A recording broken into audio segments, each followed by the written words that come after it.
오늘 말씀은 더 나아가는 믿음, 더 나아가는 믿음이라는 말씀으로 말씀 전하도록 하겠습니다.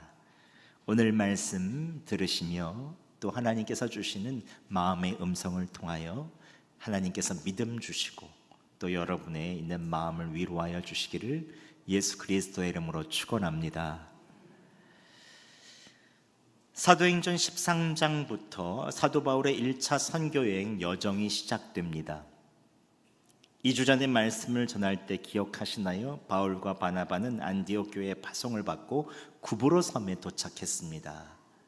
거기에 살라미와 바보를 거쳐서 또 총독 서기오 바울을 전도하고 이제 갈라디아 주 쪽에 있는 도시들을 전도하기 위해서 버가로 넘어갑니다. 오늘 말씀은 바울이 버가에서 비시디아 안디옥으로 가려고 할 때 이들은 버가에서 더 나아가 비시디아 안디옥까지 이르렀다 하는 말씀입니다. 그런데 여러분, 오늘 본문을 곰곰이 살펴보면 바울이 버가에서 더 나아가 비시디아 안디옥까지 도착할 수 있었겠습니까? 더 나아가기는 참 어려운 상황들이 계속 이어졌습니다. 우선 동역자인 요한이 선교를 포기하고 그들을 떠나 예루살렘으로 돌아가 버립니다. 요한은 누구입니까? 골로새서 4장 10절에 나와 함께 갇힌 아리스다고와 바나바의 생질 마가와라고 말합니다. 즉 마가 요한이 바나바의 생질이었습니다. 생질이란 누구입니까? 성이 다른 조카, 즉 누나나 여동생의 아들, 딸을 말하죠. 즉 마가 요한은 바나바의 성이 다른 조카였고 바울과 함께하는 선교팀이었습니다. 이 세 명이 선교팀을 이루어서 이제 구브로 섬을 지나서 남갈라디아 지역으로 들어가는 것이죠. 그런데 왜 요한은 갑자기 버가에서 선교하기를 포기하고 예루살렘으로 돌아가 버린 것입니까? 직접적인 원인은 나와 있지 않습니다. 하지만 이번 성지순례를 가보니까 그 이유를 잘 알겠더라고요. 이번 성지순례를 갈 때 비시디아 안디옥에서 자꾸 제한이가 귀가 멍하고 아프다는 거예요. 그래서 저도 많이 걸으니까 숨이 가빠지고 숨이 차오르더라고요. 그래서 왜 그런가 해서 핸드폰을 살펴보니까 고도를 측정해 봤더니 해발 고도가 1000m에서 1100m예요. 왜냐하면 그 지역이 터키 남부에서 가장 험하고 높은 타우르스 산맥을 계속해서 끼고 있거든요. 한참을 가도 그 산맥이 이어졌습니다. 버가에서 비시디아 안디옥으로 넘어가려면 반드시 타우르스 산맥들의 산들을 넘어가야 하는데 타우르스 산맥의 고도 높이들은 저기 버가에서 비시디아 안디옥으로 넘어가는 거기에 타우르스 마운틴스, 그래서 거기에 타우르스 산들이 쭉 있는데 보통 해발 2500m에서 3500m까지입니다. 그래서 만년설이 있을 정도로 높은 산이 이 타우르스 산입니다. 근데 굉장히 험준합니다. 실제로 버가에서 비시디아 안디옥까지 가는 길이 약 200km 정도 되는데 그 길이 워낙 험한 데다가 이게 너무 사람들을 찾을 수가 없어서 로마에 있는 식민 제국에 있는 강도들이 다 이 타우르스 산으로 모여들었다고 해요. 그러니까 강도들의 은신처들이 너무 많은 것입니다. 그리고 강도들을 만난 사람들이 너무 많았다고 합니다. 그래서 다들 이 산을 넘어갈 때는 다 그룹을 지어서 갔다고 해요. 물건을 빼앗기거나 지도새도 모르게 생명을 잃는 경우도 많았다고 합니다. 그러면 마가 요한이 말로만 듣던 타우르스 산을 눈으로 봤다고 한번 생각해 보시죠. 어떤 느낌이었을까요? 저 길을 건너서 비시디아 안디옥까지 가야 된다고 바울이 이야기했을 때 이제 나는 죽었다 싶었을 것입니다. 그나마 바나바의 생질로서 믿음이 있기는 했지만 바나바가 그를 이끌어주기 위해서 데리고 올 가능성이 많습니다. 교회 대표자로서 바나바와 바울이 파송은 받았지만 그는 그만큼 미치는 신앙이 아니었을 것입니다. 성령도 충만하지 않았을 수도 있습니다. 그러니 험준한 산을 넘어 비시디아 안디옥까지 200km를 계속 간다고 하니 얼마나 두려웠겠습니까? 이래 죽는 거 아닌가 싶었을 것입니다. 결국 요한은 그 두려움을 이기지 못하고 바나바와 바울을 떠나서 예루살렘으로 돌아갑니다.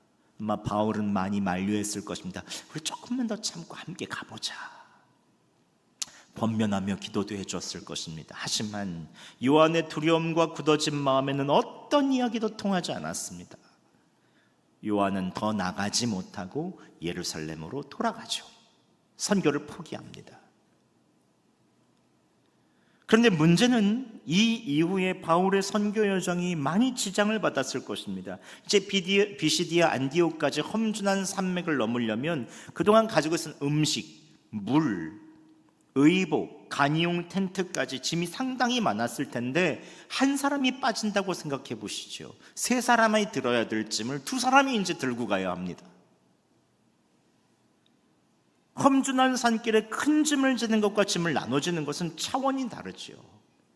바울이라고 왜 두려움이 없었겠습니까? 그도 이런 큰 짐들의 무게와 함께 그 타우루스 산맥을 보면서 더 나아가지 못하고 돌아가고 싶었을 것입니다. 이런 믿음이 없이는 더 나아갈 수가 없습니다. 이처럼 우리의 삶에도 더 나아갈 수 없을 때가 있죠. 우리 앞에 놓여 있는 험준한 산과 거친 길과 같은 문제들을 우리는 때로 맞닥뜨리게 됩니다.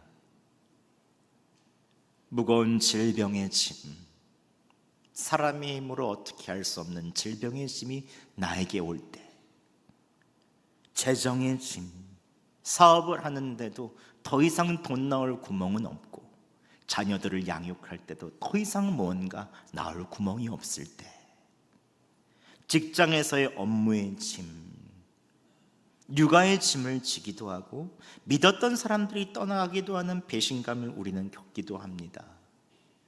지기에는 너무 무거운 삶의 짐을 혼자 져야만 하고 그 길을 떠나야 하는 때가 오는 것이죠. 그 문제들이 해결될 수 있는 명확한 시점이 있다면 얼마나 좋겠습니까? 하지만 장기적이고 복합적이고 언제 끝날지 모르는 문제를 만나게 되면 그 스트레스와 그 짐의 무게 때문에 그냥 다 포기하고 안면 몰수하고 돌아가고 싶은 마음이 우리가 때때로 들 때가 있습니다. 인생에 반드시 이런 때들은 오죠. 여러분 앞에 놓인 두려움을 만드는 문제는 무엇입니까? 산처럼 큰 문제는 무엇입니까? 어려울 때 나아가지 못하고 회피한 적이 있습니까? 나만 살겠다고 피하려고 한 일은 무엇입니까? 오늘 그럼에도 불구하고 바울은 믿음으로 더 나아갔다고 말합니다. 함께 14절 말씀 상반절 봉독하겠습니다. 시작. 그들은 버가에서 더 나아가 비시디아 안디옥에 이르러. 아멘. 바울과 바나바는 중간에 멈추지 않았습니다.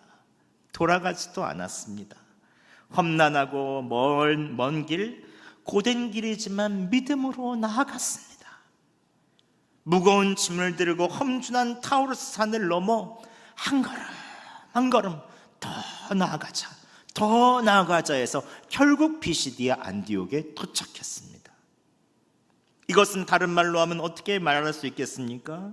성령 하나님께서 이 바울과 바나바에게 믿음 주시니 이들이 갈 수 없는 그 험준한 산을 보면서 주님께서 주시는 믿음으로 말미암아 한 걸음 한 걸음 더 나아갔던 것입니다. 바울의 여정은 쉽지 않았을 것입니다. 무거운 짐을 지고 고산지대로 올라갈 때 숨이 가빠서 한 발자국도 움직일 수 없었을 때도 있었을 것입니다.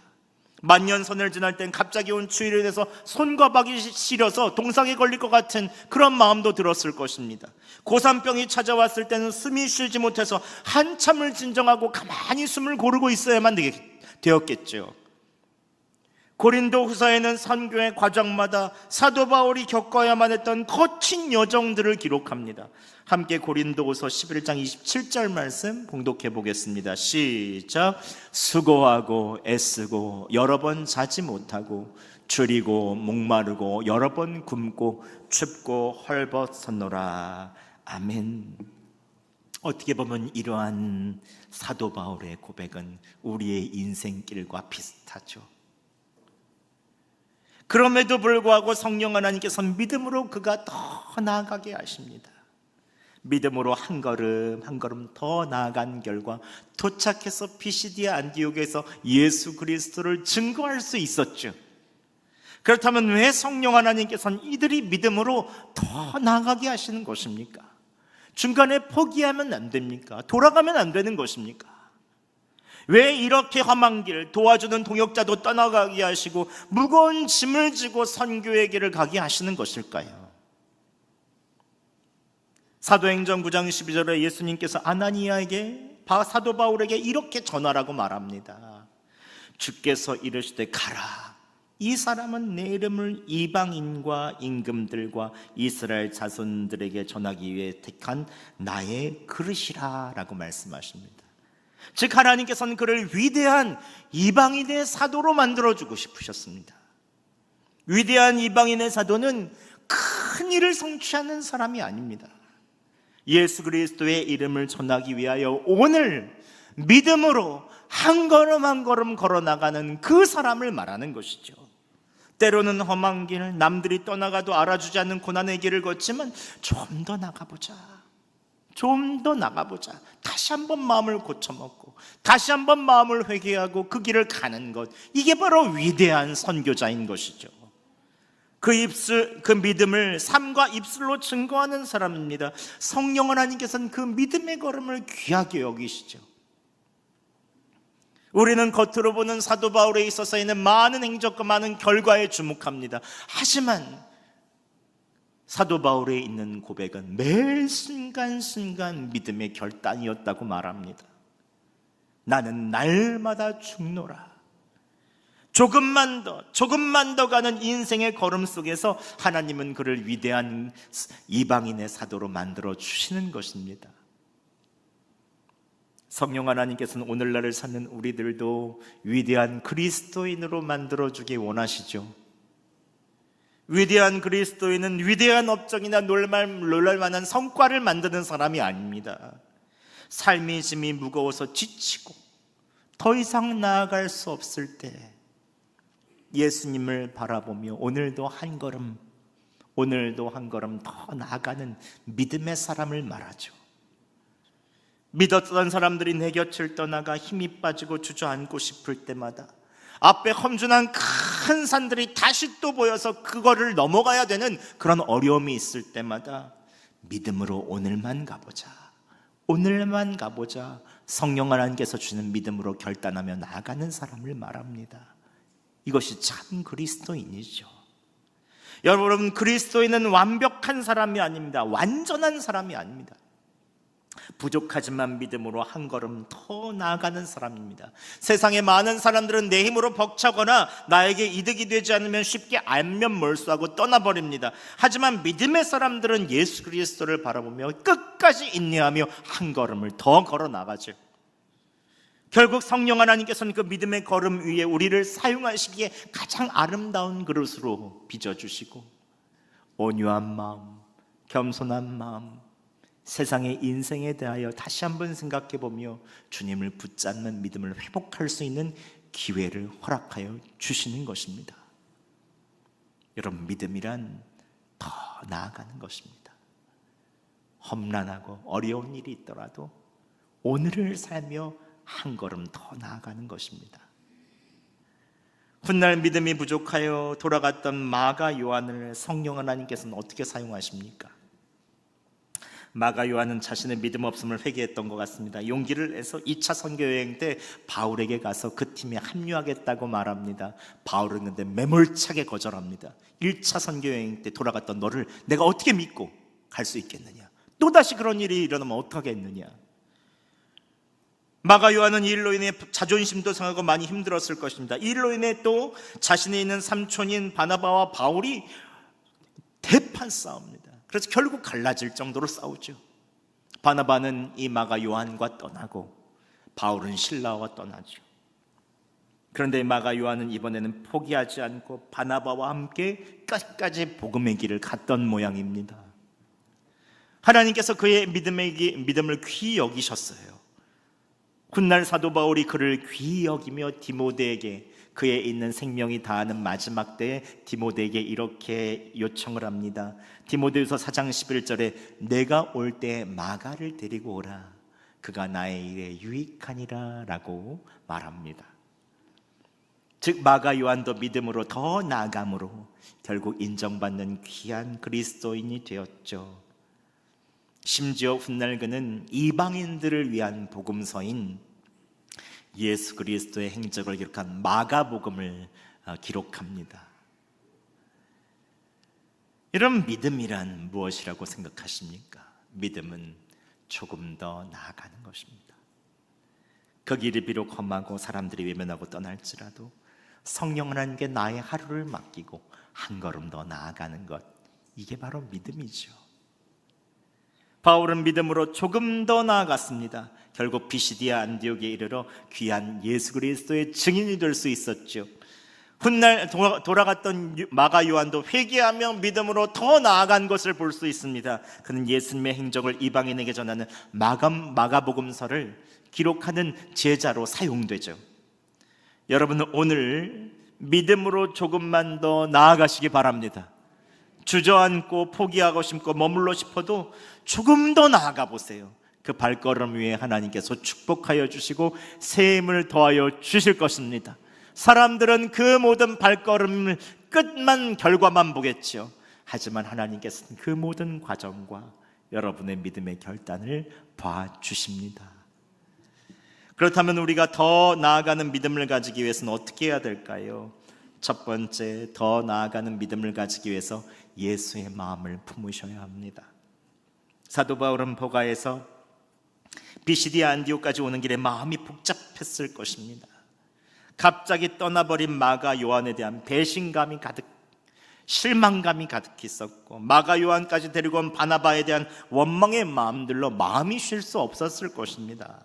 게다가 무거운 짐들을 들고 험준한 산을 오를 때마다 육체도 쉴 수 없었겠죠. 왜 하필이 이런 일이 있어가지고 마음도 쉴 수 없고 육체도 피곤하여 쉬지 못할 때는 딱 그만두고 싶었을 것입니다. 하지만 성령 하나님께서 그에게 더 나아가게 하셨던 원동력은 무엇이었을까요?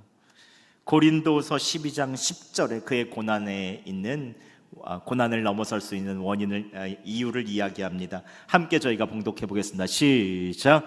그러므로 내가 그리스도를 위하여 약한 것들과 능욕과 궁핍과 박해와 권고를 기뻐하노니 이는 내가 약한 그때의 강함이라. 아멘. 약해지고 능욕과 궁핍과 박해와 권고를 당할 때 그리스도를 바라보고 그리스도를 보니 그 슬픔과 수고가 기쁨으로 바뀌었다라고 말합니다. 예수님을 바라볼 때 성령 하나님께서 그의 마음을 기쁨으로 바꿔주시고 약한 그때가 오히려 십자가의 그 약한 모습으로 성육신하에 오르신 예수 그리스도를 마음에 두는 것임을 그는 깨달았습니다. 그래서 약할 때에 강함이라 라고 말하죠. 성경에선 예수님께서 제자들에게 직접 가르쳐 주신 예수님의 마음은 무엇입니까? 마태복음 11장 28절에서 29절에 잘 나와 있습니다. 함께 봉독해 보겠습니다. 시작. 수고하고 무거운 짐진 자들아 다 내게로 오라. 내가 너희를 쉬게 하리라. 나는 마음이 온유하고 겸손하니 나의 멍에를 메고 내게 배우라. 그리하면 너희 마음이 쉼을 얻으리니. 아멘. 멍에는 무엇입니까? 소들이 주인이 끌려가는 대로 끌려가기 위해서 어깨에 진 것이 멍에죠. 예수님께서는 수고하고 무거운 짐진 자들이 쉬기 위해서는 소가 주인에게 끌려가듯 그 멍에를 메고 내게 배워야 된다. 그럼 그 멍에는 무엇입니까? 온유하고 겸손한 예수님의 마음이라는 것입니다. 그 마음을 가지고 예수님을 따라가야 그때부터 쉼을 얻을 수 있다는 거죠. 세상의 많은 유혹과 분노케 만드는 일들, 수많은 하루에도 왔다 갔다 하면서 내 마음에 드는 수많은 생각들, 이 쉬기 위해서는 마음이 겸손하고 온유하신 주님의 멍에를 메고 그냥 잠잠히 따라가는 것입니다. 예수님의 마음을 품고 한 걸음씩 온유하고 겸손하게 나아갈 때 주님께서는 그 마음을 인도하여 주시고 끝까지 믿음으로 걸음을 갈 수 있게 해주시죠. 사도 바울은 마가 요한이 떠나갔을 때 온유하고 겸손하기 쉽지 않았을 것입니다. 하지만 예수님의 마음을 품게 하시는 그 성령 하나님으로 인하여 점점 마음을 내려놓고 묵묵히 믿음으로 그 길을 갈 수 있었던 것입니다. 예수님의 마음을 품으시기 바랍니다. 이것이 우리의 믿음의 방향입니다. 여러분의 짐이 너무 무겁고 쉴 수 없을 때마다 예수님의 마음을 품을 때 예수님께서 인류의 모든 십자가의 짐을 지시고 골고다 언덕을 올라간 것처럼 침묵하시며 그 모든 짐을 감당한 것처럼 여러분에게 한 걸음 더 나아갈 수 있는 믿음과 끝까지 도착할 수 있는 인내를 허락하여 주실 것입니다. 또 더 나아가는 믿음을 가지기 위해서는 여러분 구속사를 명확하게 아셔야 합니다. 사도 바울은 비시디아 안디고로 들어가자마자 회당에 들어가 예수 그리스도를 전합니다. 어떻게 전합니까? 17절부터 31절까지 구약 성경 속에 나타난 하나님의 구속사를 명확하게 전합니다. 구속사란 무엇입니까? 쉽게 말해서 우리에 있는 죄에 있는 모든 것들을 갚아주시기 위하여 대신 십자가에 지신 구원의 역사를 말합니다. 하나님께서 사람을 구원하고자 하는 의지가 어떻게 인간의 역사 속에 나타났는가, 구약 성경과 신약 성경에 있는 모든 곳의 역사들을 살펴보면서 하나님께서 어떻게 인간을 구원하기 원하셨는가를 보는 것이 바로 구속사입니다. 바울은 이스라엘 사람들과 및 하나님을 경외하는 사람들에게 들으라 하면서 구약 성경에 있는 하나님의 구원 역사를 명확하게 간단히 전합니다. 17절부터 19절까지 하나님께서 450년간 애굽의 종되었던 이스라엘 백성들을 구원하신 그 역사를 간단하게 이야기합니다. 또 20절부터 23절까지 사사와 사울 왕, 다윗 왕을 세우셨는데 그 다윗 왕의 후손이 예수 그리스도다. 참답게 왕 되신 예수 그리스도를 말합니다. 또 24절부터 31절까지 하나님께서 구원의 말씀으로 오신 예수 그리스도를 보내셨지만 이스라엘 백성들이 빌라도에게 청해서 그를 죽였다. 하지만 하나님께서 죽은 자 가운데서 그를 살리셨다. 십자가와 부활의 사건을 통해서 우리가 그를 믿음으로 말미암아 구원받음을 명백하게 이야기하고 있습니다. 그 짧은 몇 절에 있어서 있는 그 말을 통하여 이스라엘은 역사의 구속사를 꿰뚫고 확신하게 이야기해 주는 것입니다. 사도 바울이 이렇게 명쾌하게 구속의 역사를 증거할 수 있었던 이유는 무엇입니까? 그가 매일마다 성경을 읽고 묵상하는 바리새인이었기 때문입니다. 그러면 아는 만큼 보이는 법입니다. 그렇기 때문에 우리는 성경을 더 많이 읽고 성경을 알아야 합니다. 이번 성지순례를 갔을 때 그리스 정교회들을 쭉 갔는데 거기에 이제 많은 성지들이 있었습니다. 그런데 거기에 이콘이 있더라고요. 왜냐하면 로마 시대 때는 성도들이 문자를 모르니까 사도들이나 교회 지도자들이 그림으로 이 구속의 역사들을 다 그리고 그것을 통해서 성도들을 가르치는 것입니다. 어느 교회나 똑같이 교회 정면에 예수님의 그림이 있고요, 그 옆에는 세례 요한이 있고 성모 마리아가 있으며 성육신을 이야기해 줍니다. 그리고 교회에 4가지 기둥이 있는데 이것이 마태, 마가, 누가, 요한의 기둥입니다. 어느 교회나 다 구조가 똑같습니다. 그리고 그것에 사도들, 구약의 인물들을 그려놓고 그리고 그것을 통해서 사람들은 예수 그리스도를 설명했습니다. 그래서 이 그림 물감 하나만으로도 그리는 사람들은 기도하고 이 그림들을 그렸다고 해요. 어느 교회나 모든 그림의 풍이 다 비슷합니다. 그래서 이것을 이콘이라고 하죠. 어느 교회나 똑같이 예수 그리스도의 모습이 비슷하고, 그리고 다 모든 인물들의 모습이 비슷합니다. 이것은 문자가 없을 때 예수님의 구속의 역사에 대해서 교회가 끊임없이 가르치려고 노력했던 것을 보여줍니다. 천지를 창조하신 하나님, 아담의 범죄로 이 땅에 죄가 들어왔고 이스라엘 백성을 선택하셔서 종되었던 그 백성 구원하심으로 구원의 역사를 시작하셨죠. 이는 사람의 도덕이나 윤리나 어떤 율법으로도 해결할 수 없고 결국 율법의 완성이신 예수 그리스도께서 이스라엘의 왕으로서 오셔서 우리를 위하여 십자가에 달려 돌아가시고 우리를 위하여 모든 죄짐을 다 지시고 누구든지 믿는 자마다 멸망치 않고 영생을 얻게 하셨다고 하시는 이 구속의 이스라엘부터의 역사가 우리 안에 명확히 심겨져야 하는 것입니다. 그것을 교회는 매번마다 가르쳤고 그것을 알므로 말미암아 성도들은 다시 한번 신앙을 새롭게 할 수 있었습니다. 믿음으로 그 모든 고난의 길을 갈 수 있었습니다. 그리스에 갔을 때에도 메테오라라고 하는 그 큰 절벽 속에서 사람들은 믿음을 지키기 위해서 모슬렘들이 저주했을 때 그곳에서 교회를 세우고 이 이콘을 그리면서 그곳에서 예수 그리스도를 가르치며 구속의 역사를 바라보며 그 고난을 견뎌냈습니다. 그런데 몇 가지 문제들이 생겼습니다. 사람들이 문자를 못 읽으니 교권을 가진 사람들이 전통과 교리를 만들기 시작했고 성경의 구속사를 왜곡시키기 시작했습니다.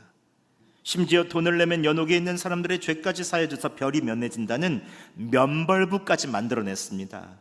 그래서 마틴 루터는 라틴어로 된 성경을 독일 사람들이 쉽게 읽을 수 있는 독일어 성경으로 번역했고 모든 성도들이 다 성경을 읽게 한 것입니다. 모든 성도들은 구속의 역사를 알아야 된다라는 것이죠. 그래서 여러분, 개신교회의 힘은 어디에 있습니까? 성경에 있습니다. 성경을 읽어야 하나님께서 인간의 역사 속에서 어떻게 구원을 이루시는지를 알게 됩니다. 즉 개신교의 역사는 성경의 역사입니다. 우리나라에 있어서의 맨 처음에 기독교가 전래된 때는 성경이 전래됐던 때입니다.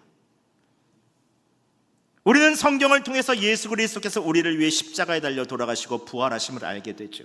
우리 교회도 계속해서 성경을 통독하고 있죠. 이번 9월달에 다시 한번 성경을 통독을 시작한다고 합니다. 여러분 꼭 성경 읽어보세요. 계속해서 묵상하세요. 우리 교회 성경 통독은 또 스마트폰이 있어서 함께 격려하며 읽을 수 있는 그런 도구들도 되죠. 성경을 읽으면 구속의 역사가 명확하게 깨달아집니다. 아는 만큼 보이게 됩니다. 어떤 분들은 성경을 예수 그리스도를 전해야 되는데 뭘 전해야 되는지 모르겠다는 거예요. 그럼 성경을 읽어야 됩니다. 성경을. 거기에 구속의 역사가 있잖아요. 매일 성경을 사랑하며 묵상하시기 바랍니다. 하나님께서 우리에게 믿음을 허락하여 주실 것입니다. 삶에서 더 나아갈 수 있는 믿음을 이 성경을 통해서 허락하여 주시는 거예요. 예수 그리스도의 구속의 역사를 통해서 그 십자가로 더 가까이 나아가고 부활의 역사를 믿음으로 우리는 두려워하지 않고 그 모든 죽음 너머에 있는 예수 그리스도를 만나게 되는 것입니다. 이런 말씀을 마치겠습니다. 믿음이란 무엇입니까? 더 나아가는 것입니다. 그대로 멈춰 있어서는 안 됩니다. 조금씩 더 주께로도 나아가야 되고 사람들에게도 더 나아가야 합니다. 그러기 위해서 예수님의 온전한 마음을 배우시기 바랍니다. 여러분 온유하시기 바랍니다. 조금 더 겸손하시기 바랍니다. 예수님의 멍에를 지고 매일마다 예수님께 배우며 그 앞에 서세요. 성경을 읽으시기 바랍니다. 명확한 구속의 역사들을 마음에 새기세요. 성경은 교훈과 책망과 바르게 함과 의로 교육하기에 유익합니다. 하나님의 사람으로 온전케 해줍니다. 성경을 읽을 때 믿음이 생겨서 더 앞으로 갈 수 있는 힘을 만들어 주실 것입니다. 이번 한 주 믿음으로 조금 더 나아가시기 바랍니다.